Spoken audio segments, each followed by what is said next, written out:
আজ আমি রান্না করছি খুব সহজ উপায়ে গরুর মাংসের তেহারি। চলুন রেসিপিটা দেখে নেই। প্রথমে তেল গরম করে পেঁয়াজের বেরেস্তা তৈরি করে নিব। এরপর একই তেলে পেঁয়াজ দিয়ে গরম মশলা দিয়ে দিব। পরিমাণ মতো পেঁয়াজ, আদা, রসুন বাটা দিয়ে ভালোভাবে ভেজে নিব।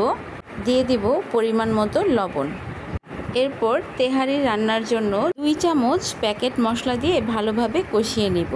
এখন কষানো মশলায় দিয়ে দিব গরুর মাংস, দিয়ে ভালোভাবে মাংস কষিয়ে নিব।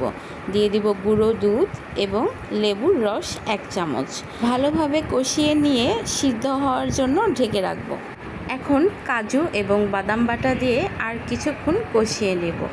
ভালোভাবে কষানো হয়ে গেলে ভেজে রাখা পেঁয়াজ বেরেস্তাগুলো দিয়ে দিব। গরুর মাংস সিদ্ধ করার জন্য আরও কিছুক্ষণ কষিয়ে নেব। এরপর দিয়ে দিব কেটে রাখা আলু দিয়ে আলু কিছুক্ষণ সিদ্ধ করে নিব। দেখেই বোঝা যাচ্ছে ভালোভাবে কষানো হয়ে গেছে, তেল ছেড়ে দিয়েছে। এখন দিয়ে দিব ভেজে রাখা ধনিয়া গুঁড়া এবং জিরার গুঁড়া। মশলা শুকিয়ে আসলে দিয়ে দেব পোলার চাল। ভালোভাবে হালকা লাল করে ভেজে নেব।